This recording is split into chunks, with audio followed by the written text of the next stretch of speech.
मानवी कल्याणाचा मध्य मार्ग देणारे विश्ववंदनीय तथागत भगवान गौतम बुद्ध, भारताचे राष्ट्रीय निर्माते भारतरत्न डॉक्टर बाबासाहेब आंबेडकर या महामानवांना प्रथम त्रिवार वंदन करतो. ज्या संस्थेच्या माध्यमातून भारतभर बौद्ध धर्माचा प्रचार आणि प्रसार होतो ती तमाम बौद्धांची मातृसंस्था the Buddhist Society of India तथा भारतीय बौद्ध महासभा. या संस्थेच्या विद्यमान अध्यक्षा महाउपासिका मीराताईजी आंबेडकर, कार्याध्यक्ष भीमराव यशवंतराव आंबेडकर आणि राष्ट्रीय सल्लागार आदरणीय प्रकाशजी तथा बाळासाहेब आंबेडकर यांच्याही धम्मकार्याला जय भीम.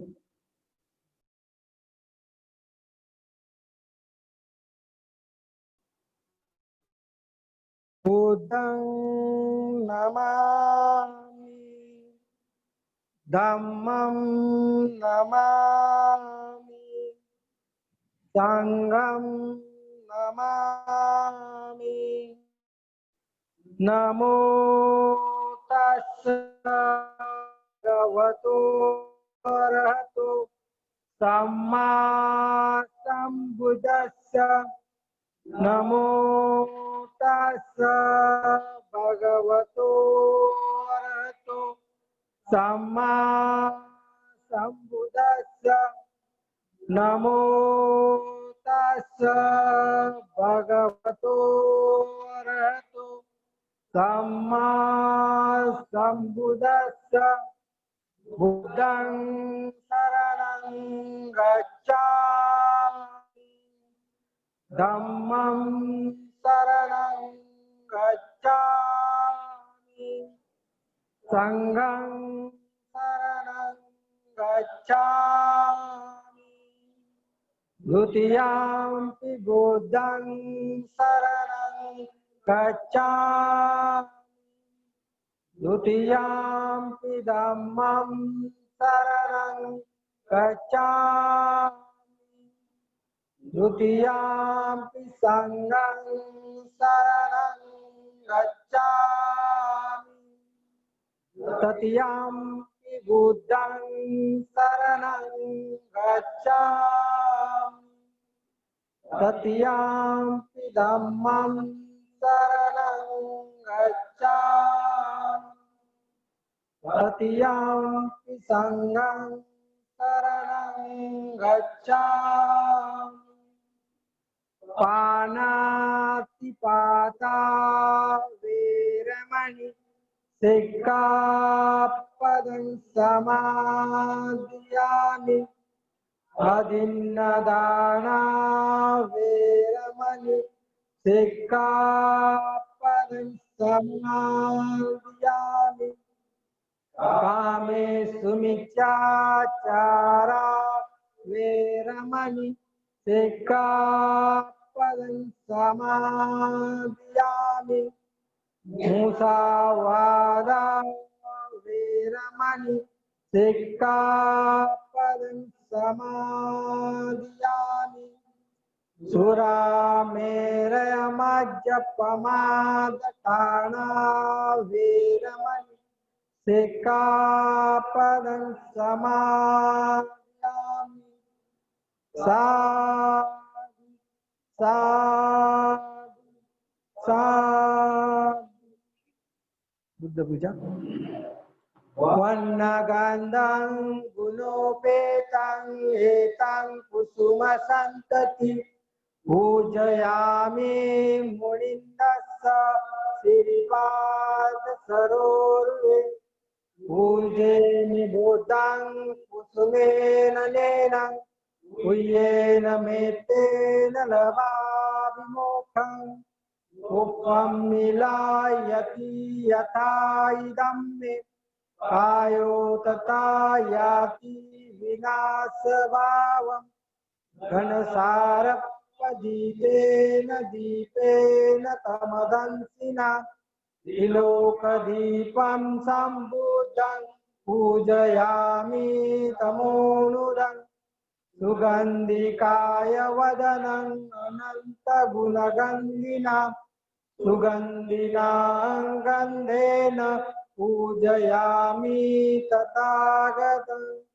बुद्ध धम्माच संघं सुगततनुभवा धातो धातु गब्बे लंकाय जम्बुदीपे पिदसपुरवरे नागलोके चतुपे सभ्ये बुद्धस्य बिम्बे सकल दश दिशे एसलोमादिदातु वन्दे सभ्येऽपि बुद्धं दशबलतनुजं बोधिचेत्यं नमामि वन्दामि चेत्यं सब्बठाणेषु पठितं शारीरिकधातु महाबोधि बुद्धरूपं सकलं सदा सकल बीजं विदुरयालं देवरूपं सुजीवं विमलचक्षु गभीरगोसं गौरवर्णं सुकाय अभयचित्तं निभयकामं सुरतधम्मं सुपेम वीरतरज्जं सुजनने सर्वांना सेवने जय भीम. भारतीय बौद्ध महासभा शाखा हिंद्रेपाडा या शाखेच्या वतीने आयोजित वर्षावास प्रवचन मालिका या ठिकाणी आपण आयोजित केलेली आहे आणि ही वर्षावास प्रवचन मालिका श्रावस्ती बुद्धिविहार हिंद्रेपाडा या ठिकाणून लाईव्ह आपण करत आहोत. फेसबुक आणि झूम ॲपच्या माध्यमातून ही प्रवचन मालिका आपण चालू केलेली आहे.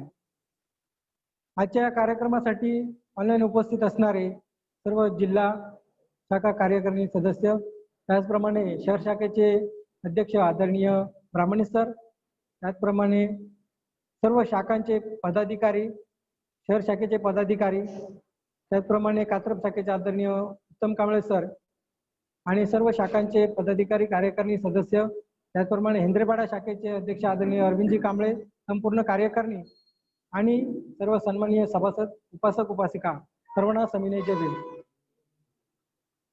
वर्षावास प्रवचन मालिकेतील आजचं हे पाचवं पुष्प या ठिकाणी गुंफण्यात येत आहे आणि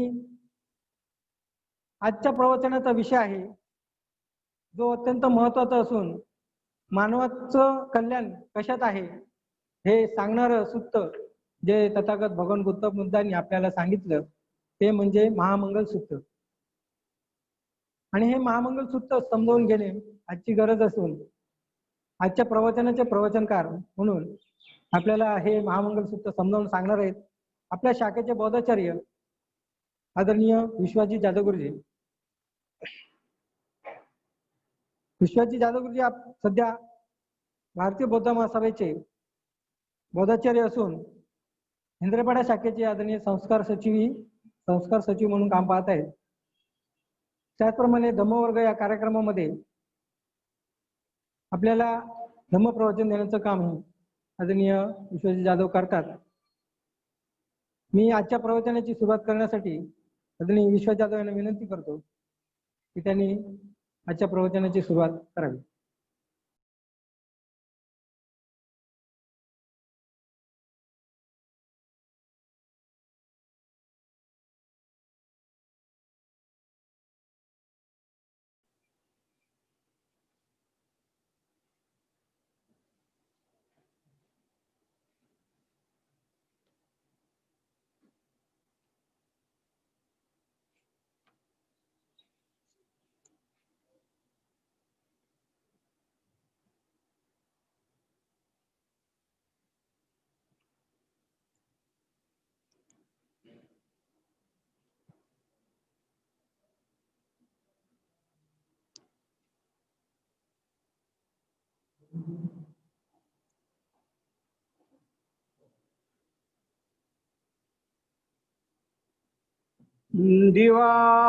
दिवातपति अरिचो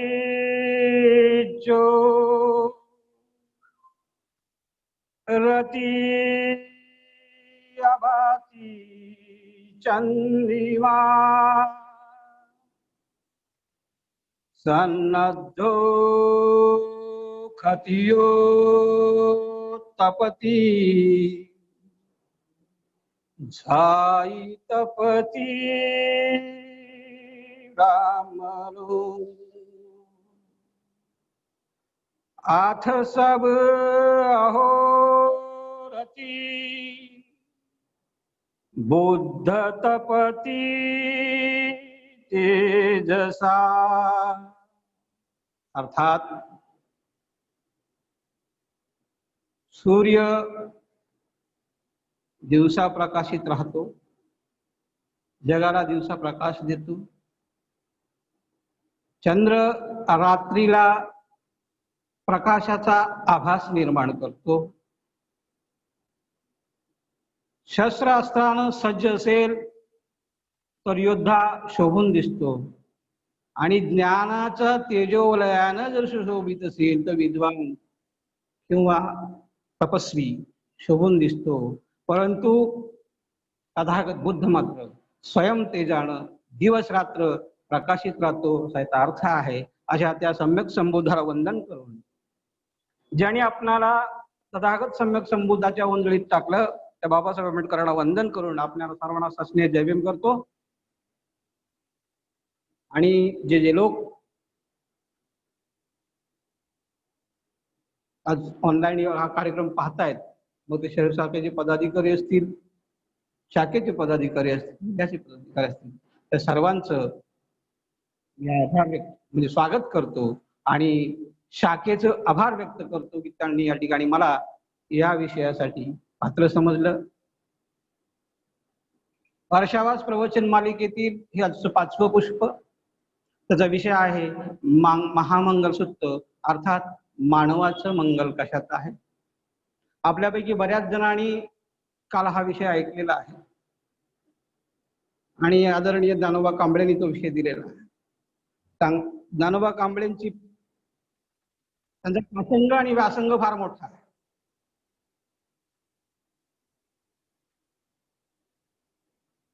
आणि आम्ही त्यांच्याकडे बघून शिकत असतो, त्यांना ऐकून प्रयत्न करत असतो. आज पुन्हा माझ्या विषयाला सुरुवात करतो.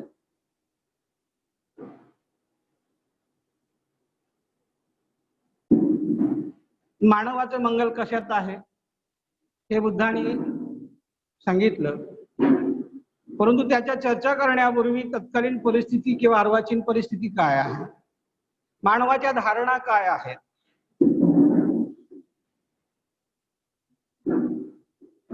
मनोभूमी माणसाची खचलेली असते. बऱ्याच ठिकाणी असे काही गोष्टी आहेत. मांजर अडवं जातं अपशकुन मानला जातो, विधवेचे दर्शन अपशकुन मानला जातो, घोबड ओरडलं अपशकुन मानला जातो, चव काढू लागली अपशकुन मानला जातो, मुंगूस दिसला तर शिव मानलं जातं, एखादी वारांगणा अथवा वेश्या ती जर दिसली ती तिला सौभाग्यवती, तिला शुभ मानली जाते. अशा अनेक भ्रामक कल्पना तत्कालीन समाजामध्ये होत्या, अर्वाचीन समाजामध्ये पण आहे. आणि मग या सगळ्या भ्रामक कल्पनातून मानवाचं मंगल कशात. महामंगल सूत्राची प्रस्तावना ती सांगते मी तत्कालीनच्या परिस्थितीमध्ये मग त्या देवानी मनुष्यानी मंगल कशात आहे याचा फार मोठा खल केला म्हणे. आणि मग कोणालाच काही सुचलं नाही. मग तथागत सम्यक संबोधाकडे गेले. तथागत सम्यक संबोधानं मानवाचं मंगल कशात आहे या सगळ्या भ्रामक कल्पनांना बाजूला सारून मानवी जीवनाशी निगडीत सुत्त म्हणताय, एवं सुत्तं एक समया भगवा सवातीय विहरती जेतवने अनाथ पिंडिकस्य आरामे अत्थको अय्यतरा देवता अभिकंताय रत्या अभिकंत वर्णं केवल कत्त जेतवनं ओभासेत्वा येन भगवा तेनु संखप्पीक्व संपित्वा भगवंत अभिवादेत्वा एकमंत 88 एकमंतं किता कोसा देवता भगवंत गाथाय अज्यभासी बहु देवा मनुष्याच मंगलानी अचिंतुया अखं मानसोत्थानं गृही मंगलं उत्तमं. एक तथागत सम्यक संबुद्ध श्रावस्तीच्या जेतवनात अनाथपिंडकानं जे दान केलं होतं जेतवन, त्या तिथल्या विहारामध्ये विहार करत असताना सुत्ताची प्रस्तावना म्हणते. अर्थात हा भाषेचा अलंकार आहे. हे सगळंच आपण जसं तसं स्वीकारता येणार नाही. भाषिक अलंकार असतात. कुठल्याही काव्याची, कुठल्याही गद्याची किंवा पद्याची निर्मिती करत असताना भाषेला एक अलंकार असतो आणि त्या अलंकाराचे अलंकार त्याच्यात घातल्यानंतर भाषेचं स्वरूप चालतं. तर सुत्त असं म्हणतात, जेतवनात अनाथपिंडकानं दान केलेल्या जेतवनामध्ये तथागत सम्यक संबुद्ध राहत असताना रात्रीच्या वेळेला एक देवता आली. तिथे देवता हा एक मोठा गोंधळ उडवणारा शब्द आहे. देवता, देव फार मोठा गोंधळ उडवणारा शब्द आहे. त्याच्यावर बोलूच आपण. तर रात्रीच्या वेळेला तो देवता आला, त्याने अखंड जेतवन प्रकाशित केलं, काना कोपरा प्रकाशित केला, एका बाजूला उभा राहिला, हात जोडले आणि तथागत बुद्धांना गाथेमध्ये सांगितलं की मानवाचं मंगल, गाथेमधून विचारलं मानवाचं मंगल कशा. आता हा देवता हा शब्द आहे, हा उभयलिंगी आहे. स्त्रीलिंगी आणि पुल्लिंगी दोघांना वापरला जातो. परंतु इथे आपण श्रीलिंगी घेता येणार नाही. तर त्याचं कारण आहे, जर आपण आनंद आणि तथागत सम्यक संबुद्धाचा संदर्भ जर घेतला तर प्रजापती गौतमीची प्रवज्या, प्रजापती गौतमीला प्रवज्या देण्यासाठी जो आग्रह तथागत सम्यक संबुद्धाला तथागत सम्यक संबुद्धाकडे आनंदाला धरावा लागला होता, त्या अर्थानं तो श्री देवता नाही, म्हणजे तो पुरुष देवता. आता पुढचा प्रश्न, देवता म्हणजे काय? त्रिपिटकामध्ये देवतांचे बरेच प्रकार सांगितलेले, पण सर्वात महत्वाचे 3 प्रकार आहेत: सम्मुती देव, उपपत्ती देव आणि विशुद्धी देव. सम्मुती देव म्हणजे यांना संमती मिळालेली आहे, समाज मान्यता आहे, अशा प्रकारचे देव. म्हणजे दगडाधोंड्याचे नाही, तर कोण? राजे, महाराजे, राजकुमार, राण्या, एखादा महान तपस्वी, प्रयत्नशील समाजसेवक, अशा प्रकारचे लोक ते सम्मुती देवामध्ये. उपपत्ती देवामध्ये कोण आहेत? जे उत्पन्न झालेले आहेत, ज्यांना कोणी निर्मित केलेले नाही, ते उत्पन्न आहे. आपण संकल्प म्हणतो, संकल्पामध्ये आहे बघा, एका ठिकाणी आलेला आहे, देवो वसत्तु कालेन सस्य संपत्ती हेतूच पितो भवतु लोकुच राजा भवतु धम्म. देवो वसत्तु कालेन, इथे हा जो संदर्भ आहे त्याचा संदर्भ असा आहे की पाऊस पाणी वेळेवर हो, शेती चांगली पिको, सर्व सुखी हो, म्हणजे त्या पावसाला देवताचा संदर्भ दिलेला आहे. त्याचप्रमाणे काही ठिकाणी सूर्याला दिलेला आहे. अशी अनेक काही गोष्टी आहेत. तर हे उत्पत्ती देव आहे. आणि तिसरे आहे ते विशुद्धी देव. विशुद्धी देव म्हणजे ज्यांनी अरहंत पद प्राप्त केलेलं आहे अशा व्यक्ती. आता मानवाचं मंगल कशात आहे हा प्रश्न, मानवाचं मंगल कशात आहे हा प्रश्न अरहंताला पडण्याचा शक्यताच नाही. अरहंताला पडण्याचा प्रश्नच येत नाही. मग आता दुसऱ्या प्रकारचे जे राहिले उपपत्ती, त्या नाही पडण्याची शक्यता. ते उत्पत्त झालेले आहेत, त्यांना नाही तुम्हाला काही मागता येत ना काही देता येत. मग पहिला जो प्रकार आहे सम्मुती देवामधला, ह्याच्यापैकी कोणीतरी एखादा तत्कालीन मोठा समाजाशी हितचिंतणारा, एखादा राजा, एखादा कोणीतरी तपस्वी, असा व्यक्ती तथागत सम्यक संबुद्धाकडे येऊन मानवाच्या कल्याणाचा मार्ग, मानवाचं मंगल कशात आहे हे विचारलं, हे रास्त ठरतं.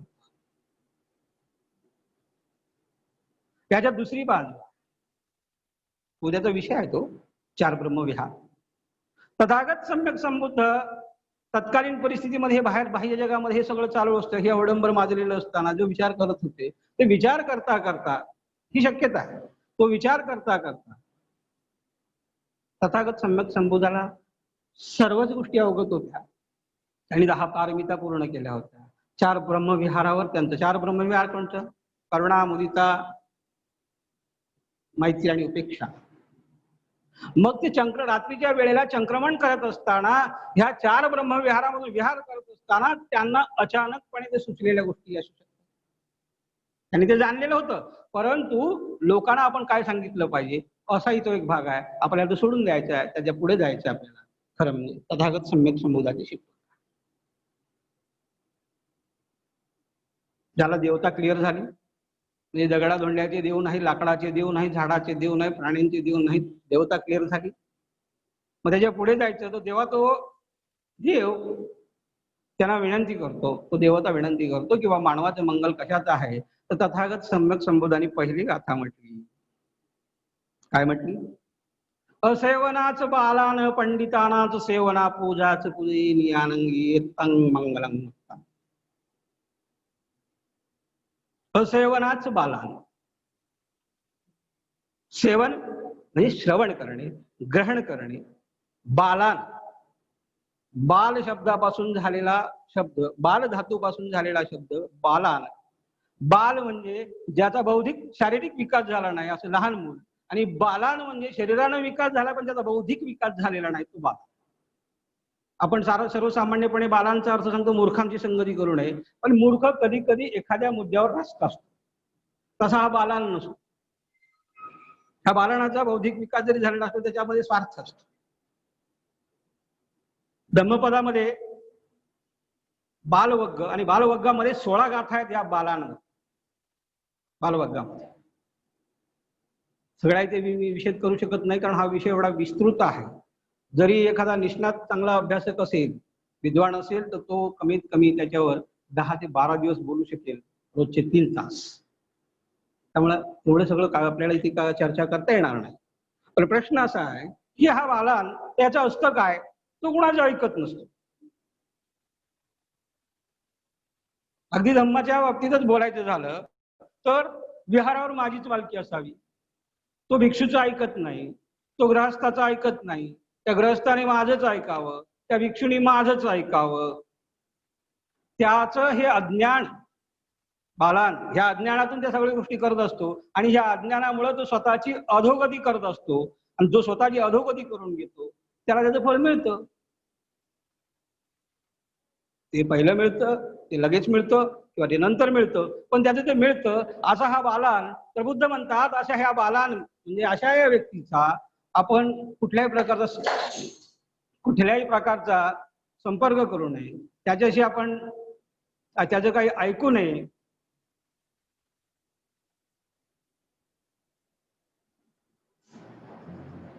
पुढचं त्याच गाथेमध्ये ते म्हणतात पंडितानाच सेवना. त्याच गाथेमध्ये तथागत सम्यक संबुद्ध म्हणतात पंडितानाच सेवना. आता पंडित कोण? ज्यानं शास्त्र पारायण आमकं लमकं सगळं मुखोद्गत केलं त्याला पंडित म्हणावं का? कारण आजकाल ती तशीच परिस्थिती आहे. सर्वसाधारण असंच आहे की पंडित कोणाला म्हटलं जातं, जो काही मंत्र तंत्र शास्त्र पारायण करतो त्याला पंडित म्हटलं जातं. पण तथागत सम्यक संबोधाच्या मनात तो भाव पंडिताविषयी नाही. पंडित म्हणजे त्यांना ते अभिप्रेत नाही. पंडित म्हणजे काय? ज्यानं स्वतःला नमवलेला आहे, स्वतःच्या सर्व विकारांचा क्षय केलेला आहे, सर्व विकारावर मात करून जो ज्ञानवंत झालेला आहे त्याला पंडित तथागत.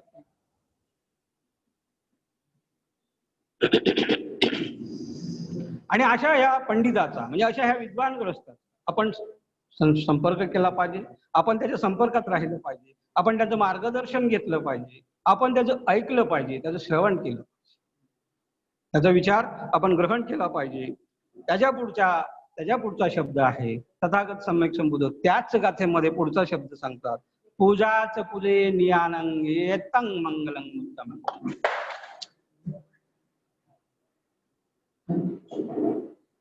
अर्थात जे पूजनीय आहेत त्यांची पूजा करणे.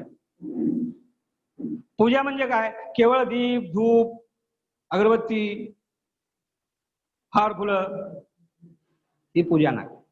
याला केवळ पूजा म्हणता येणार नाही. हे बाह्य अवडंबर आहे. मग पूजा काय? इथे कारण आलेलं आहे पंडितानाचं सेवन, त्याच्यानंतर पुन्हा शब्द आलेला आहे पूजाच पूजे आनंद. जे पूजनीय आहेत त्यांची पूजा करणे म्हणजेच काय? त्यांचा सन्मान करणे, त्यांचा गौरव करणे.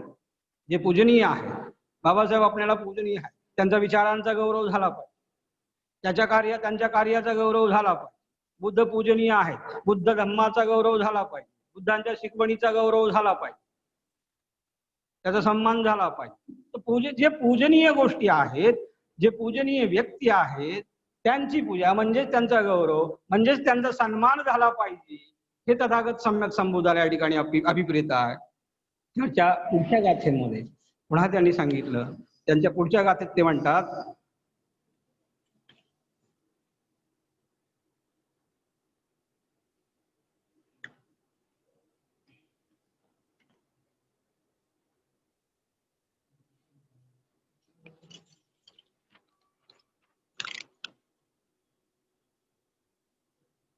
पतिरूपदेश वासोच पुब्बेच कतपुय्यता असंपाणिधी एतं मंगलं मोत्तम. पतिरूप देश वासोच म्हणजे काय? अर्थात अनुकूल ठिकाणी वास्तव्य करणे. आपल्या परिवाराला, आपल्याला ज्या ठिकाणी संरक्षण मिळेल, ज्या ठिकाणी आपल्या परिवाराचा संरक्षण होईल, आपला उदरनिर्वाह होऊ शकेल, अशा ठिकाणी वास्तव्य. नाही गेलोय कुठे, राहिलोय कुठं, काय करतोय, कसं करतोय, आणि नंतर मुलाबाळावर संस्कार होत नाही, मग मुलं बाळा असंस्कारित राहतात, मग ती गुन्हेगारीकडे वळतात, कामधंदे मिळत नाही, बऱ्याच गोष्टी त्याच्यात. म्हणून अनुकूल ठिकाणी वास्तव्य करणे हा त्याचा सर्वसाधारण अर्थ आहे. पतिरूप देश वासो, अनुकूल ठिकाणी वास्तव्य करणे. पुब्बेच कतपुय्यता म्हणतात ना, पूर्व पुण्याईवर आजचा दिवस जात नाही, पूर्व पुण्याईवर आजचा दिवस जात नाही. तसंच आपण आपल्याच आयुष्यामध्ये, पूर्व आयुष्यात पुण्यकर्म केलेली असली पाहिजे. आता ही पुण्यकर्म काय आहे की बाबा दानधर्म आहे, भिक्षू आले, भिक्षूचा मानसन्मान आहे, तुम्ही तुमच्या जवळपास शेजारी पाजारी कुणी असते त्यांना मदत आहे, ही सारीच आहेत पुण्यकर्म आहेत. आपल्या जीवनामध्ये काही मंगल गोष्टी घडत असतात, काही चांगल्या गोष्टी घडत असतात, ह्या आपोआप नाही घडत. हे इथं तथागत सम्यक संबोधाने जे सांगितलं, पुब्बेच कतपुय्यता, तुम्ही जर पूर्व आयुष्यामध्ये पुण्यकर्म केलेले असतील, सत्कर्म केलेली असतील, तर त्याची फळं ती तुम्हाला पुढच्या आयुष्यामध्ये मिळतात. वर्तमानात, भूतकाळातली फळं वर्तमानामध्ये मिळतात. पुब्बेच कतपुय्यता. साधं उदाहरण आहे, आपल्याकडे आता आज 12वीचे विद्यार्थी आहेत, आपण त्यांचा सत्कारही करणार आहोत. जर या मुलांनी अभ्यास केलाच नसता, वर्षभर अभ्यास केलाच नसता, तर काल परवा लागलेला रिझल्ट त्यांचा असा रिझल्ट लागला असता का? त्यांच्या मार्कशीटवर लिहून आला असतं का पास म्हणून? म्हणजेच त्यांनी सत्कर्म केली, त्यांनी अभ्यास केला म्हणून ते आज पास झाले आणि आज ते सत्काराला पात्र आहेत. पुब्बेच कतपुय्यता. असम्मा निधीच म्हणजे काय? स्वतःला योग्य ठिकाणी स्थापित करणे, स्वतःला योग्य ठिकाणी स्थापित करणे. बुद्धिमत्ता, गुणवत्ता, परिश्रम, प्रतिभा किंवा आपली आंतरशक्ती ओळखून योग्य ती कर्म आपण करीत राहा. बाबा मी काय करू शकतो, माझ्याच्याने काय होऊ शकतं, मी काय घडवू शकतो, व्यवसाय करायचा, मी कुठला व्यवसाय करू शकतो, त्याच्यामध्ये माझ्याकडे भांडवल आहे, मी किती भांडवल त्याच्यात गुंतवू शकतो, हे स्वतःला ओळखून स्वतःला त्याच्यामध्ये स्थापित करणे. त्याच्या पुढची गाथा आहे, बाहू सपच्च सिपच्च विनयोच सुशिक्षिता सुभाषिताच या वाचा येतं मंगलं उत्तमं. आता बाहुसज्ज सिपच्छ म्हणजे काय? बहुश्रुत असणे. आता बहुश्रुत असणे म्हणजे काय? जास्त ऐकणे. जास्त ऐकणे म्हणजे काय? टीव्ही पाहणे, गाणी ऐकणे, पिक्चर पाहणे. तर जे जे ज्ञान आहे, जे जे योग्य ज्ञान आहे, जीवनाशी निगडीत जीवनाला आवश्यक जे जे ज्ञान आहे ते आपण परिपूर्णपणे ऐकलं. बहुश्रुत असला पाहिजे व्यक्ती, त्याची ऐकण्याची, चांगलं ऐकण्याची म्हणजे काही काही चांगल्या गोष्टी ऐकण्याची क्षमता असली पाहिजे, त्याने ते ऐकलंच पाहिजे. बहुश्रुतामध्ये अग्रभागी तथागत सम्यक संबुद्धानं त्यांचा चुलत भाऊ आणि शिष्य आनंदाला अग्रस्थान दिले. बहुश्रुतामध्ये तथागत सम्यक सम्यक संबुद्ध म्हणतात, भिक्षूंनो, माझ्या भिक्षूंमध्ये आनंद हा बहुश्रुतामध्ये अग्रस्थानी आहे. कारण आनंदानं तथागत सम्यक संबुद्धाचा उपस्थापक म्हणून 20 वर्ष पाहिली आणि त्याच्या अगोदरही तो तथागत सम्यक संबुद्धाच्या संपर्कात त्यानं. आणि म्हणून तर ही सुत्त, तर मी तुम्हाला एक विषय मध्ये राहून गेला. एवं मे सुत्तन म्हणजे काय, मी असं ऐकलेलं आहे, मी असं ऐकलेलं आहे. हे काय आहे, मी ऐकलेलं आहे म्हणजे काय, तर ज्या टायमाला तथागत सम्यक संबुद्धाचं महापरिनिर्वाण झालं आणि त्यानंतर पहिली धम्मसंगीती झाली, सुत्त पिटकाचं गठन करताना ज्या ज्या भिक्षूंनी ते मुखगत केलेली होती त्याचं संग्रहण करताना त्या भिक्षूंनी ते म्हणून दाखवलं. धम्मसंगीतीचा अध्यक्ष महाकश्यपानं एक प्रकारे परीक्षा घेतल्यासारखी आनंदाला विचारलं, आनंद हे खरं आहे का? तेव्हा आनंद म्हणालेला आहे, एवं मे सुत्तम, म्हणजे मी ऐकलेलं आहे. असा तो आनंद बहुश्रुताच्या अग्रस्थानी आहे. माणूस तसंच असलं पाहिजे. माणसाच्या आपण गृहस्थी आहोत, परंतु तरी सुद्धा आपला चांगला विचार आपण ऐकलाच पाहिजे. चांगल्या ठिकाणी चांगली प्रवचनं चालली, आपण ऐकायला गेलं पाहिजे. चांगला व्यक्ती, एखादा चांगला प्राध्यापक आहे, ज्यांनी तुमच्या मुलांसाठी एखादा चांगला प्रोग्राम ठेवलेला आहे, उद्बोधनाचा, प्रबोधनाचा किंवा त्यांच्या उद्याच्या भविष्यासंबंधी, आपण त्यांना पाठवलं पाहिजे, आपण गेलं पाहिजे, आपण ते ऐकलं पाहिजे. म्हणून माणूस हा बहुश्रुत असला पाहिजे.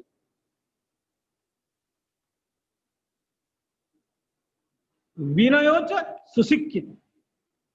आता बहुश्रुत नुसतं ऐकला, भरपूर ऐकतोय, सगळं काय करतोय, परंतु त्याला विनयाची जोड पाहिजे.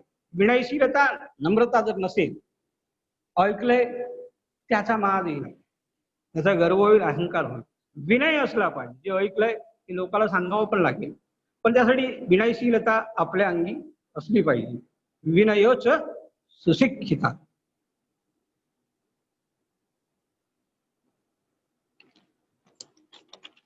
पुढचं, सुभाषिताचे या वाचा एतं मंगलम.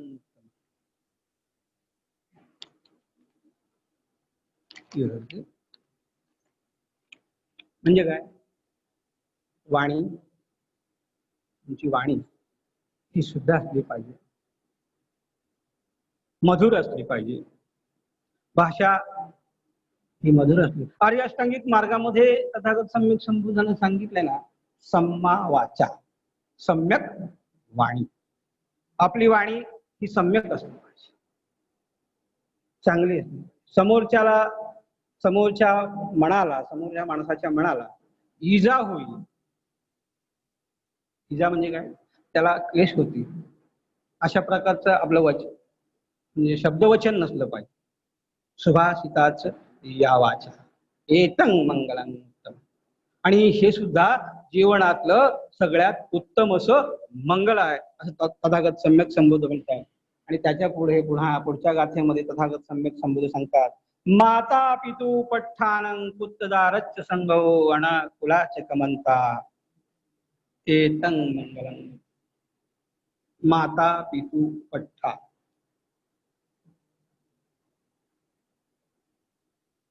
माता पितू उपठ्ठान अर्थात आई वडिलांचं पालन पोषण भरण, त्यांचा सांभाळ, त्यांची सेवा शुश्रूषा करणे.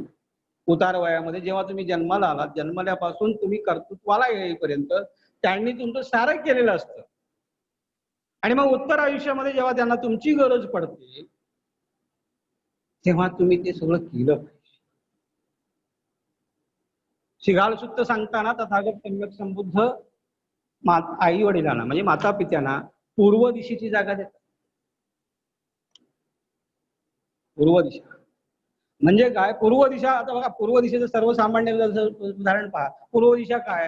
रात्र सरली, पूर्व दिशेकडून सूर्य उगवतो, सारं काय प्रकाशमान होतं, सर्व सृष्टी प्रकाशमान होते, सृष्टीला प्रकाश मिळतो, सृष्टीला ऊर्जा मिळते. मग पूर्व दिशेची उपमा तथागत सम्यक संबुद्ध माता पित्यांना देतात. याचा अर्थ काय? तुम्हाला त्यांनी जन्माला घातल्यानंतर आजपर्यंत वाढवलं, तुम्ही कर्तृत्वाला येईपर्यंत वाढवलं, तुम्हाला ऊर्जा दिली, तुम्हाला सावली दिली, तुम्हाला संस्कार दिले. आता काही लोक असंस्कारी राहून जातात, तुम्हाला वेगळा.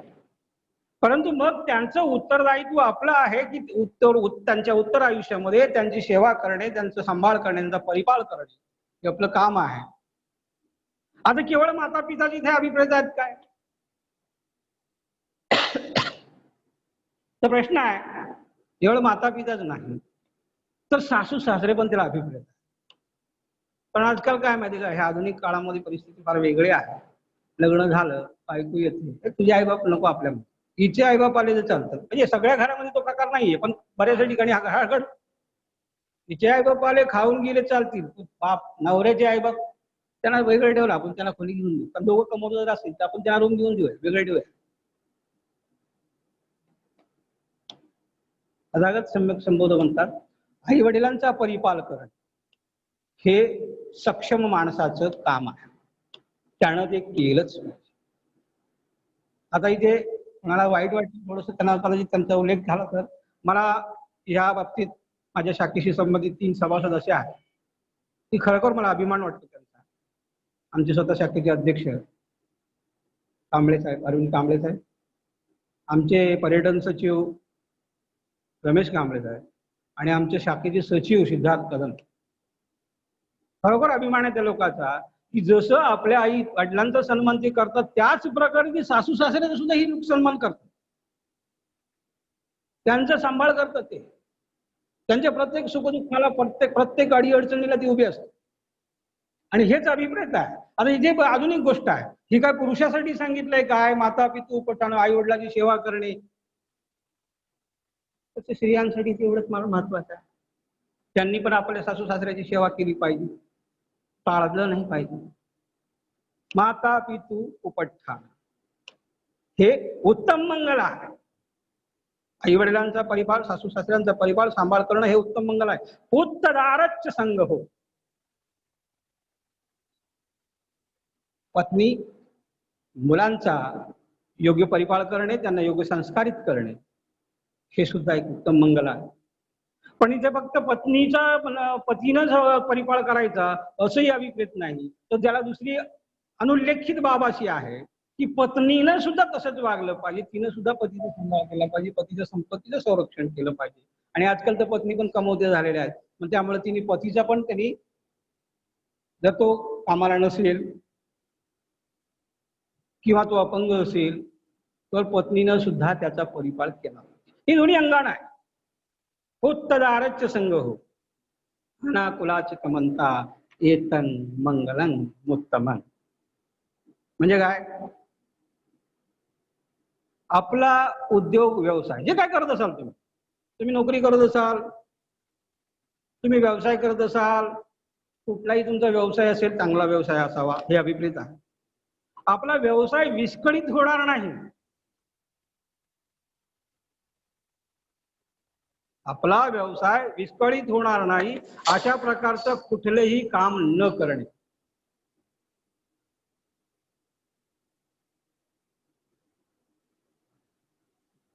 आपला व्यवसाय विस्कळीत होणार नाही अशा प्रकारचं कुठलंही कर्म आपल्याकडून घडता कामा नये. पुन्हा अष्टांगिक मार्गामध्ये गेल्यानंतर सम्यक कर्मांत,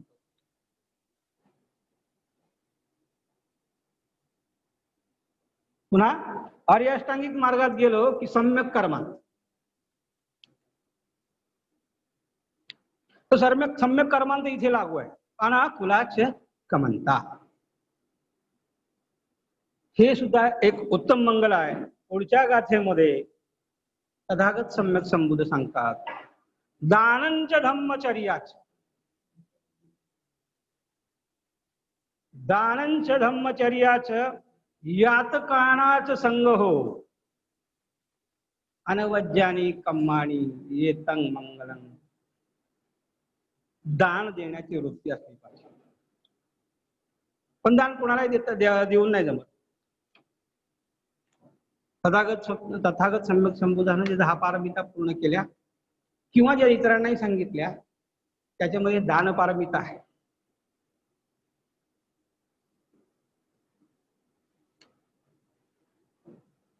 दान पारमिता त्याच्यामध्ये. दान हे सत्पात्री म्हणजे योग्य ठिकाणी जाणार असावं. कोणी कुणालाही उठून दान दिलं तिथे दान काही कामाचं.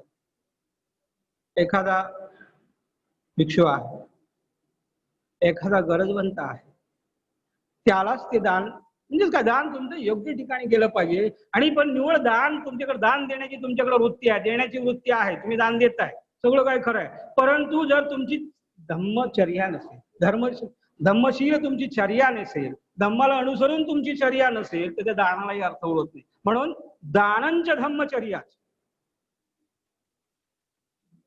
दान तर दिलंच पाहिजे, परंतु त्यासोबतच आपली चर्या, आपला जो दिनक्रम, आपला जो आयुष्यक्रम आहे हा धार्मिक असला पाहिजे, धम्माला अनुसरून असतो. आणि पुढचा यातकानाच संग हो. ज्ञातक किंवा यातक म्हणजे काय, नातेवाईक, आप्तेष्ट. ज्ञात किंवा यात म्हणजे जाती होतं, यातक किंवा ज्ञातक हे नातेवाईक होत. आता ह्या ज्ञातकाला किंवा यातकाला संदर्भ असा आहे की आईकडून आणि वडिलांकडून 7 पिढ्यांपर्यंत जे जे उत्पन्न झालेले आतापर्यंत आहेत, इकडे तिकडे विखुरलेले आहेत, हे सारे त्याच्यामध्ये मोडतात.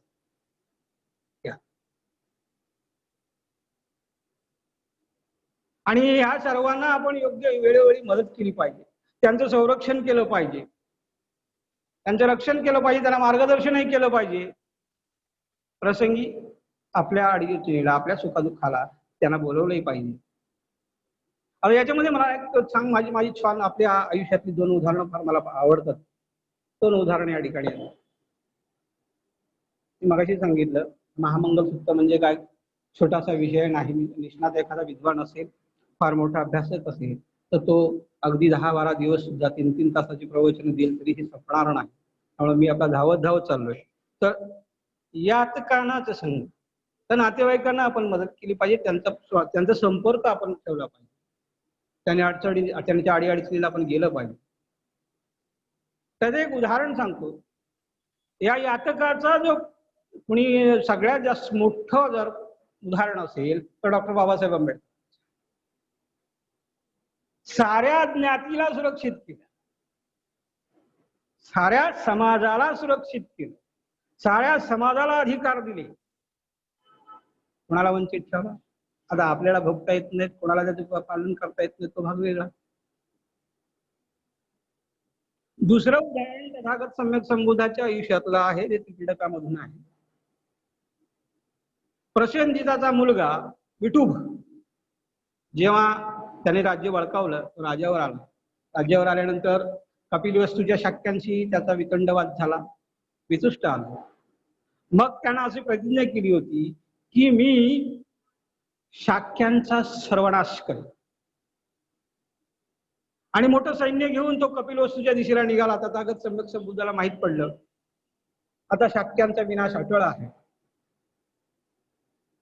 तथागत सम्यक संबुद्ध कपिलवस्तूच्या जवळ गेले, सीमेवर गेले. या बाजूला विठोबाच्या राज्याची सीमा आहे, त्या बाजूला कपिलवस्तूची सीमा आहे. तथागत सम्यक संबुद्ध कपिलवस्तू नगरीच्या सीमेच्या आतमध्ये एकदम तुरळक सावली असलेल्या झाडाखाली बसले. एकदम तुरळक सावली असलेल्या झाडाखाली बसले. विठोब आपल्या सैन्यासह आला. त्यानं पाहिलं सीमेच्या पलीकडं अगदी किरकोळ सावली आहे, म्हणजे ऊनच जास्त लागते. आणि अशा ठिकाणी तथागत सम्यक संबुद्ध बसले. तथागत सम्यक संबुद्धाचा सगळेच सन्मान करत होते. त्यांचं वैर कोणाशी नव्हतं, प्रश्नच येत नाही. विठोबाशी असण्याचा तोही प्रश्न नाही. विठोबाचं वैर हे फक्त शाक्यांशी होतं, कपिलवस्तूच्या शाक्यांशी. त्यानं पाहिलं तथागत सम्यक संबुद्ध त्या झाडाखाली बसलेले, त्याला सावलीच नाही त्या झाडाखाली, तिथे बसलेले. त्यांनी विचारलं तथागत सम्यक संबुद्ध, माझ्या सीमेमध्ये वडाचं एक मोठं झाड आहे, त्याला थंडगार सावली आहे, तुम्ही ह्या सावलीला का बसत नाही? तथागत सम्यक संबोधायला सांगितलं ही यातकांची म्हणजे नातेवाईकांची सावली ही चांगली आहे.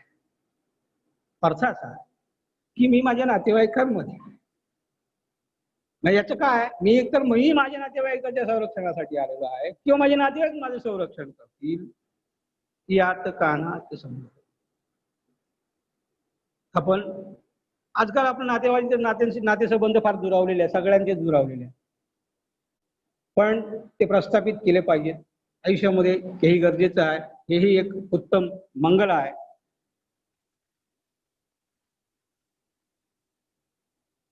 अवज्ञानी कम्मानी.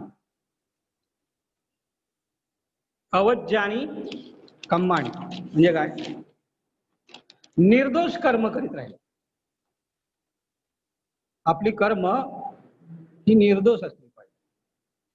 दुराचार आपल्या वर्तनामध्ये नसला पाहिजे. पुन्हा एकदा हा इथे त्या आर्याष्टांगिक मार्गातला सम्यक कर्मांतच आहे. आपली कर्म निर्दोष असली, एकदा कर्म तुमची निर्दोष असतील तर तुम्हाला कुठल्या अडीअडचणी येणार नाही. परंतु जर तुम्ही दुराचारी असाल तर तुम्हाला कोणी वाचवू शकणार नाही. त्यासाठी एक त्रिपिटकामध्ये एक उदाहरण आहे दगडाचं आणि दुराचार्याचं.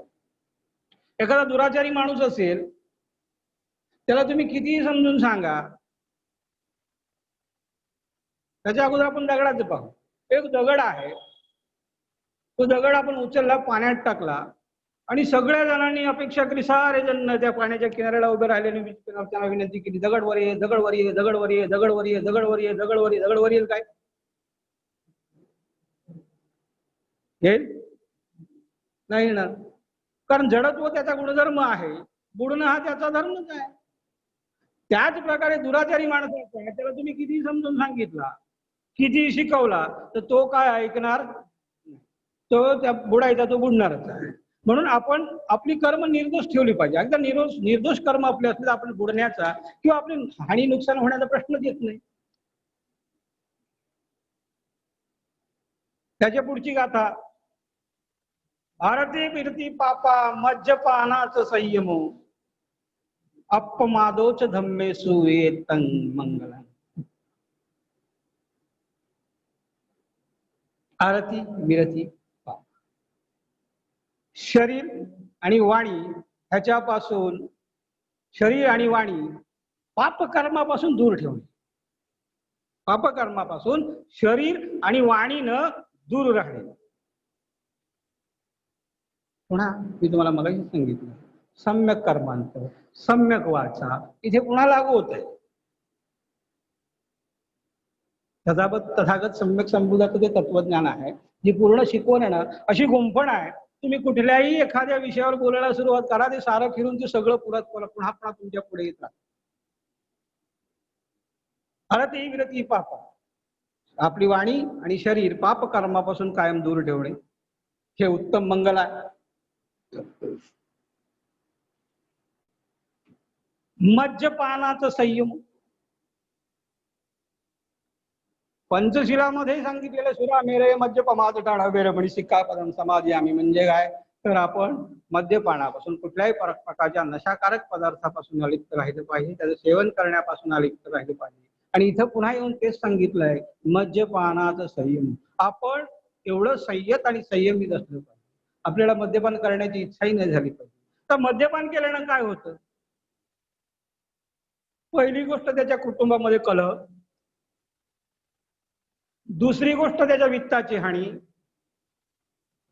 तिसरी गोष्ट त्याची बदनामी, चौथी गोष्ट त्याचा शारीरिक आजार, पाचवी गोष्ट त्याला समाजामध्ये मान सन्मान नाही.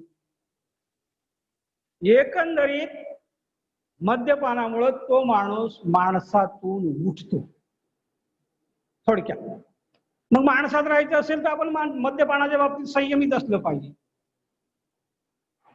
त्याच्यापासून दूर असलं पाहिजे. अनवज्जानी कम्मानी नाही सर, अपमादेच धम्मेसु, अपमादेच धम्मेसु.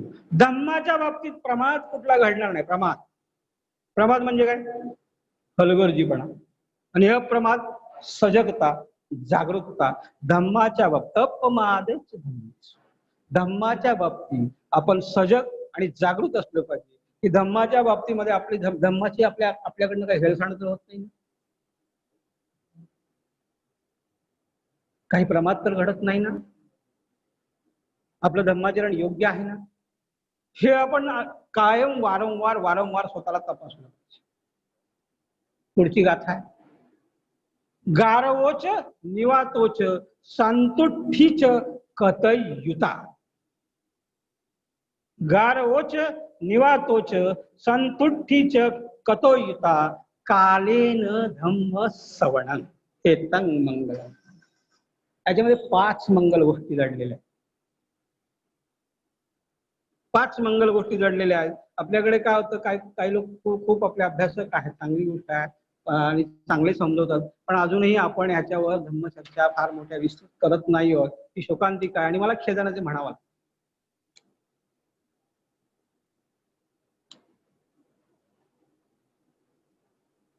गारव, गारव हा काय शब्द? गारव, गारव हा पाली शब्द आहे मराठीमधून. त्याचा अर्थ गौरव होतो.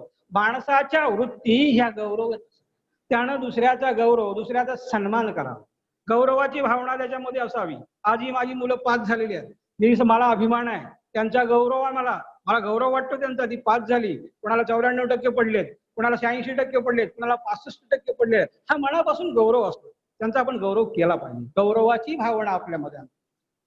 गारवच. निवातोच.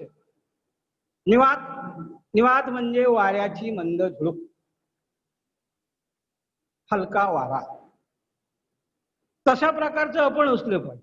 आपल्या असण्यानं समोरच्याला प्रल्हाद म्हणजे आल्हाददायक वाटलं पाहिजे. माझ्या असण्यानं तुम्हाला आल्हाददायक वाटलं पाहिजे. बाबा हा माणूस आला, हा फार छान माणूस आहे. आला. निवातोच स्वभाव त्याचा असला पाहिजे, शांतप्रिय स्वभाव असला पाहिजे. निवातोच. संतुष्टीच.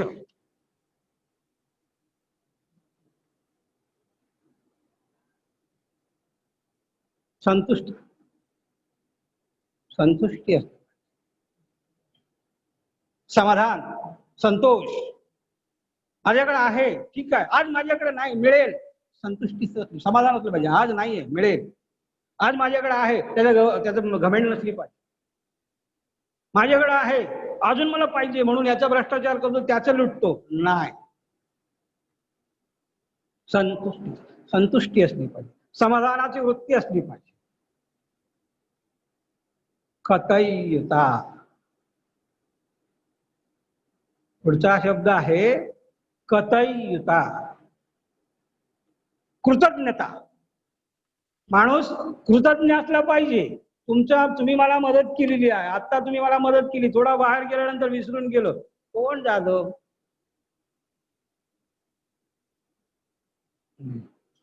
जर तुम्हाला तुमच्या आयुष्यामध्ये एखाद्या व्यक्तीनं छोटीशी मदत केलेली असेल तर तुम्ही आयुष्यभर त्याचं कृतज्ञ असलं पाहिजे. भले तो तुमचं वाईट करेल, पण तुम्ही कृतज्ञ असलं पाहिजे. त्याचं नाही, त्याने माझ्या पायातला काटा काढला होता, माझ्या पायात काटा रुतला होता, त्याने माझ्या पायातला काटा काढला होता, मला चांगलं चालायला यायला लागलं. कृतज्ञतेचे भाव असतो, कृतज्ञता असलं पाहिजे. भिक्षूने तुम्हाला मार्गदर्शन केलंय, भिक्षूच्या बाबतीत तुम्ही कृतज्ञ असलं पाहिजे. एखाद्या तुमच्या संस्थेशी संबंधित एखाद्या पदाधिकाऱ्याने तुम्हाला मदत केली, त्याच्या बाबतीत तुम्ही कृतज्ञ असला. कृतज्ञतेचा भाव हा आपल्या मनामध्ये असलाच पाहिजे. कतयुता. कालेन धम्म श्रवण. योग्य वेळी, वेळोवेळी धम्माचं श्रवण विद्वान ग्रस्तांकडून, विद्वान भिक्षूंकडून, सदाचारी भिक्षूंकडून, सदाचारी ग्रस्तांकडून वेळोवेळी आपण धम्माचं श्रवण केलं पाहिजे. धम्म ऐकला पाहिजे, जाणून घेतला पाहिजे. कालेन धम्म श्रवण.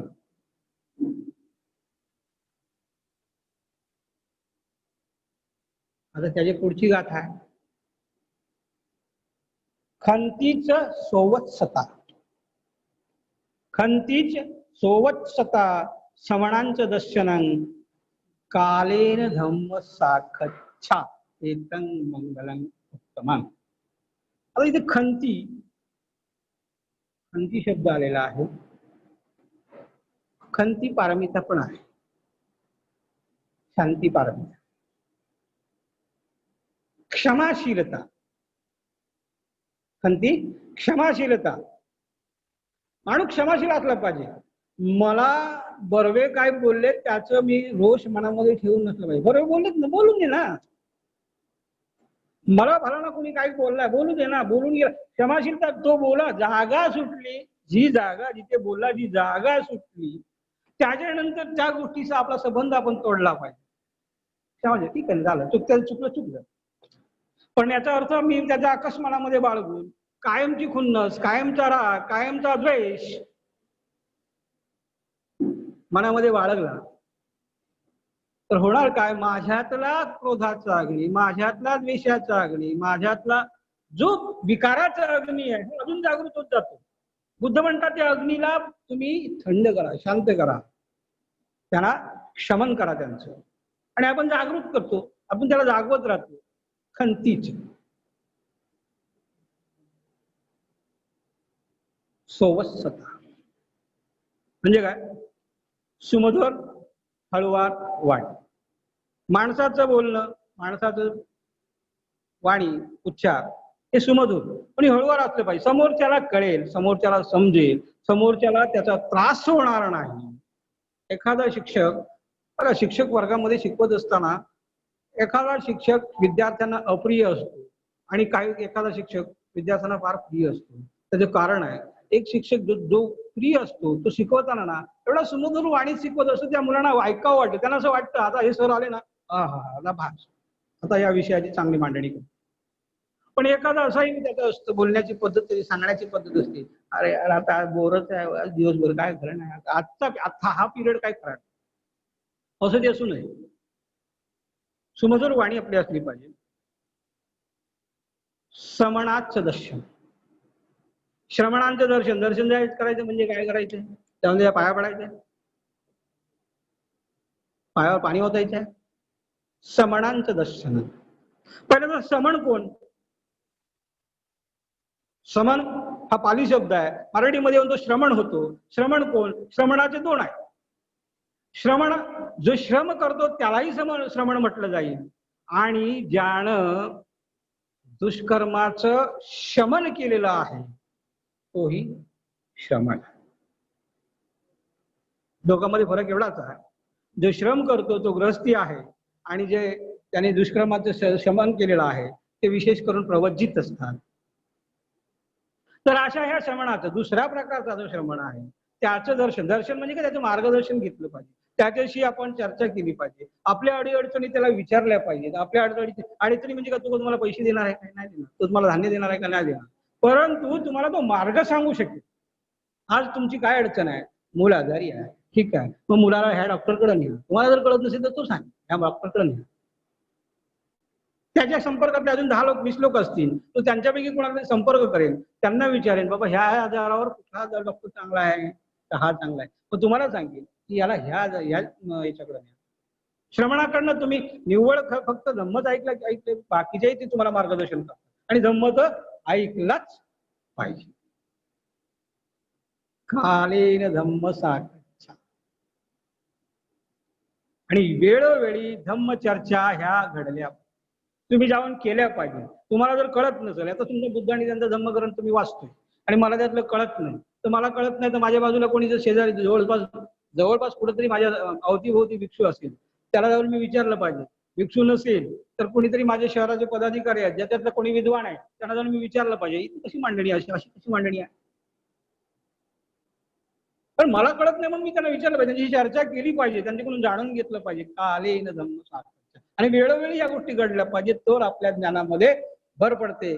पुढची गाथा आहे, तपोच ब्रह्मचर्याच आर्य सच्चान दर्शनं निब्बाण सच्ची क्रियाचं एतं मंगलम उत्तम. आता याच्यामध्ये पण किती 4 मंगल गोष्टी आहेत. मंगल 4 गोष्टी याच्यामध्ये. तपोच ब्रह्मचर्य, पहिलं तप. तप काय? तप म्हणजे प्रयत्नांची पराकाष्ठा. तथागत सम्यक संबोधानं संबोधी प्राप्त करण्याच्या या अगोदर 6 वर्ष फार कठोर तपश्चर्या केलेल्या,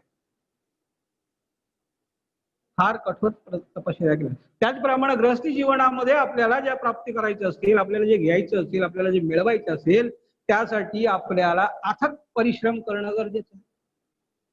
तपोच ब्रह्मचर्याच. ब्रह्मचर्य म्हणजे काय? आता साधारणपणे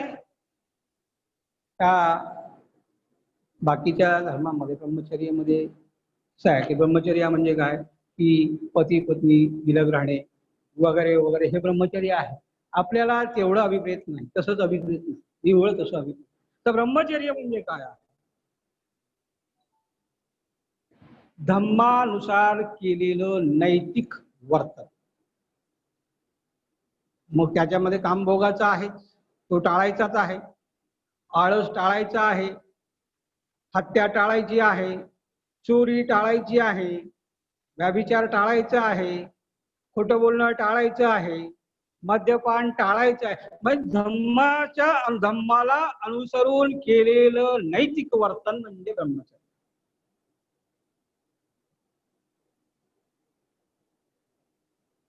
आर्य सत्यानं दर्शनं. आर्य सत्याचं दर्शन भिंतीवर लिहायचं. 4 आर्य सत्य: दुःख, दुःखाचं कारण, दुःखाचा समुदाय, दुःखमुक्तीचा मार्ग, हात जोडायचा. असं एखाद्या आर्य सत्यानं दर्शन.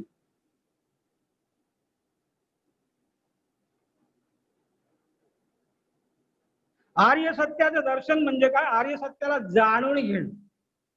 जे तथागत सम्यक संबोधानं मानवाला दुःखातून मुक्त करण्यासाठी सांगितलेल्या ज्या काय गोष्टी आहेत त्याच्यात आर्य सत्य ही फार महत्वाची आहे आणि फारच महत्वपूर्ण आहे. पहिलं आर्य सत्य दुःख, दुसरं दुःखाचं कारण, तिसरं दुःखाचा समूह किंवा समुदाय आणि तिसरं दुःख निवारणाचा मार्ग.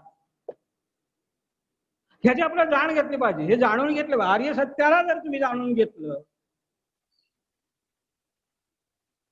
जगामध्ये दुःख आहे, सारं जगच दुःखी आहे, हे जेव्हा जर तुम्ही जाणून घेता, दुःख आहे ही गोष्ट, याचं ज्ञान तुम्हाला जर झालं की काय होतं माहितीये का? दुःखाचं अस्तित्व मान्य केलं तुम्ही, काय होत? तुमचं अज्ञान दूर होतं पहिलं. हा ठीक आहे, ही गोष्ट अशी घडली, हा याच्यामुळे घडली असेल, म्हणजे तुम्ही त्याचा शोक करत बसणार, एकदम दुःख करत बसणार. मग जे एकदा तुम्ही जाणलं की तुम्ही दुःखाच्या कारणाचा शोध घेतला, दुःखाच्या कारणाचा शोध तुम्ही घेतला की काय होतं? दुःखाच्या मुळाशी जात. आणि एकदा दुःखाच्या मुळाशी गेल्यानंतर तुम्हाला त्या दुःखाचा समुदाय कसा आहे, किती आहे, काय काय भानगडी आहे, त्या कुठून काय काय चाललेलं आहे, कोणीकडून काय काय घडतंय, याची एकदा तुम्हाला जाण झाली की त्याचा प्रतिकार करण्याचा आत्मविश्वास आपला वाढतो. आणि एकदा तो आत्मविश्वास तुमचा वाढला, दुःख निवारणाचा मार्ग कळतो. आणि दुःख निवारणाचा मार्ग कळाला की निर्भयता येते की माणूस आयुष्यामध्ये कुठल्याच गोष्टीने भयभीत होणार नाही. कितीही दुःख आली तर पचवण्याची क्षमता त्याच्याकडे येते. आर्य सच्चानं दर्शनं. निब्बाण सच्ची क्रियाचं एतं मंगलम. तर निब्बाण काय? काय आहे निब्बाण? निब्बाण म्हणजे काय? सर्व प्रकारच्या दुःखापासून दूर.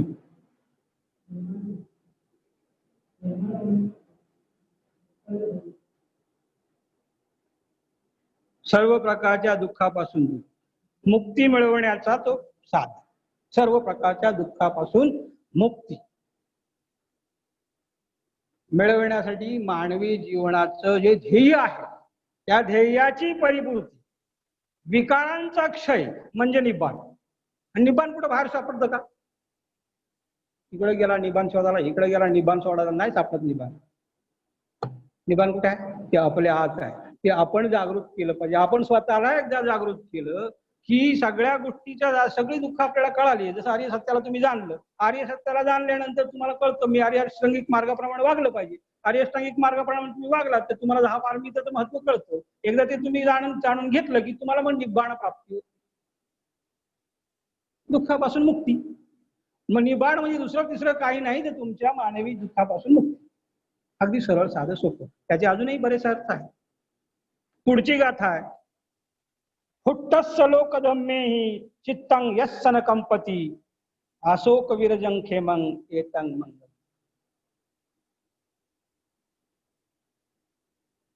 जे लोकधर्म आहे, काय लोकधर्म आहे? कोणी तुमची बदनामी करेल, कोणी तुमच्यावर आरोप करेल, कोणी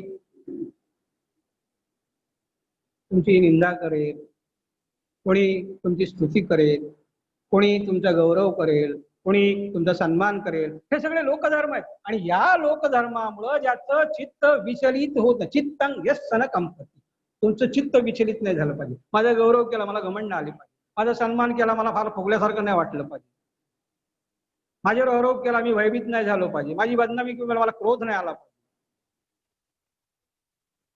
चित्ताला विचलित नाही होऊ दे. चित्तं यस्सन कंपती अशोक विरजं खेमं एतं मंगलम्.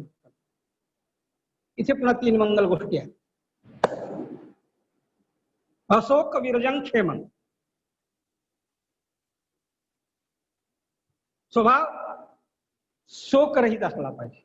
कुठल्याही गोष्टीचं कुठल्याही दुःख करत न बसला पाहिजे, शोक करत बस. माणूस एखाद्या दुःखाची एखाद्या अडचणीची पुन्हा पुन्हा उजळणी करत बसतो, त्याला शोक म्हटले. अशा ह्या शोक भावनेपासून दूर असलं पाहिजे. बऱ्याचशा वेळेस काय होतं की आपले सांगताना आपल्याकडून सरमिसळ होते, पण हे शब्द एकमेकाला जुळत नाही त्या ठिकाणी. म्हणून मी तुम्हाला जाणीवपूर्वक सांगतो, अशोक शोकरहित जीवन, शोकरहित जगलं पाहिजे. कुठल्याही गोष्टीचा शोक करत बसलं नाही पाहिजे. याचा अर्थ दुःखातून मुक्त करायचा प्रयत्न नाही, मुक्त होण्याचा प्रयत्न नाही केला पाहिजे असं नाही. प्रयत्नरत असलंच पाहिजे, पण त्याला शोक करत नाही बसायचं. त्याच्या पुढचा शब्द विरजन. तर विरज हा शब्द जो आहे त्याची जर फोड केली तर वी बाजूला काढला तर रज होतो, आणि रज शब्दापासून त्याचा रज शब्दाचा अर्थ होतो राग द्वेष, आणि विरज याचा अर्थ होतो राग द्वेषापासून अलिप्त विमुक्त. हे माणूस राग द्वेष या भावनांपासून, ह्या मनोभावना आहे, लोकभावना म्हणलं ह्या मनोभावना आहेत, आणि याच्यापासून माणूस विरज म्हणजे त्याच्यापासून रागापासून द्वेषापासून अलिप्त असला पाहिजे. विरजा क्षेमं अशोकं विरजं क्षेमं. खम क्षेम, खम शब्द आला असला तर तिथे क्षमा आली असते. तिथे खेम शब्द आला, खेम मराठीतून क्षेम होतो. क्षेम त्याचा अर्थ असतो सुरक्षित, अक्षेम असुरक्षित, अशोक विरजन क्षेम. आणि जर तुम्ही अशा प्रकारचं वर्तन जर करत असाल तर तुम्ही सुरक्षित राहणार. तुम्ही सुरक्षित असलं पाहिजे. जर समाजाशी बांधील असाल तर उद्या तुमच्यावर काही गोष्टी असतात, एखाद्या गोष्टीचा आरोप आला, समाजातले 4 लोक उभे राहतील, सुरक्षित आहात. तुम्ही धम्माशी संबंधित आहात, धम्मसंस्थेशी संबंधित आहात, तुम्ही या ठिकाणी येतात, विहारामध्ये येतात, जर उद्या तुमच्याकडे काही प्रसंग आला तर 10 लोक तुमच्या घरी सुरक्षित आहात तुम्ही. क्षेम, सुरक्षित असले, आणि मग त्यासाठी सुरक्षित राहण्यासाठी प्रयत्न केले.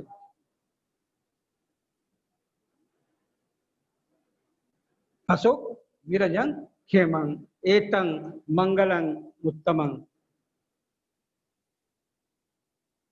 एतादिशानि कत्वानं सबत्थ मा पराजिता सबत्सोत्ती गच्छन्ति एतस्सं मंगलं. आणि जो या माणूस या गोष्टी 38 गोष्टी आहेत, 38 आहे ती मंगल 38 शब्दशः मोजावा लागतात, शोधावीच पाहिजे. जर या 38 गोष्टीपासून माणूस जर या 38 गोष्टी पाळेल, त्याचं परिपालन करेल, त्या प्रकारे प्रयत्न करेल, तर तो माणूस सर्व गोष्टीपासून, सर्व कृत्यापासून अपराजित राहतो. त्याचा कोणी पराभव करू शकत नाहीत. आणि याच्याच विरुद्ध पुढे आपल्याला येणार आहे पराभव सुत्त, तो पुढच्या महिन्यात आहे, आज नाहीये, पण एक सांगून ठेवलं की ह्या मला वाटतं ऑगस्ट मध्येच आहे पराभव सुत्त. तथागत सम्यक संबोधन मंगलसूत्र सांगितलं, तसंच पराभव सुत्तही सांगितलं की माणसाचा पराभव म्हणजे माणसाची अधोगती कशाने होते.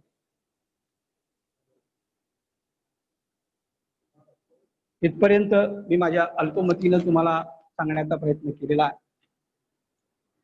आणि पहिल्याच तुम्हाला जेव्हा मी सुरुवातीला जे बोललो की तथागत सम्यक संबुद्धाच्या ह्या धम्मामधल्या हे जे प्रत्येक गोष्टी फार विशाल आहेत, फार महान आहेत, अतिविशाल आहे.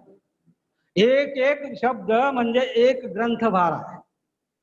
डॉक्टर बाबासाहेब आंबेडकरांचं एक एक वाक्य म्हणजे एक ग्रंथभार आहे, एका ग्रंथाच्या बरोबरचे ते आहे. त्यामुळे पाऊण तासामध्ये ह्या गोष्टींचं स्पष्टीकरण करणं, या गोष्टीवर चर्चा करणं किंवा प्रवचन करणं हे तितकंस सोपं नाही आणि ते योग्यही नाही. येणाऱ्या काळामध्ये कदाचित आपण आपल्या धम्मवर्गामध्ये हे पुन्हा एकदा सविस्तरपणे 2-3 हप्ते कंटिन्यू घेऊ असे संकल्प ठेवतो. त्या ठिकाणी शाखेच्या समोर हा असा संकल्प ठेवतो की येणाऱ्या काळामध्ये धम्मवर्गामध्ये की 2-4 हप्ते कंटिन्यू थोडं थोडं करत आपण हे घेऊयात, जाणून घेऊयात. कारण हे मानवाच्या मंगलाचं आहे. मानवाचं मंगल कशात आहे हे तथागत सम्यक संबुद्धानं सांगितलं. कुठल्याही श्रद्धेमध्ये म्हणजे कुठल्या अंधश्रद्धेमध्ये कुठल्या दगडात देवात मानवाचं मंगल नाही, तर मानवाचं मंगल मानवाच्या हातात आहे. त्या ठिकाणी जे जे लोक ऑनलाईन पाहतात, शहर शाखेचे अध्यक्ष असतील, विहारात उपस्थित शाखेचे अध्यक्ष असतील, इतर सर्व सन्माननीय सभासद जे पाहत असतील, सर्वांचा आभार. मला संधी दिली त्या ठिकाणी थांबतो. नमो बुद्धाय. जय भीम.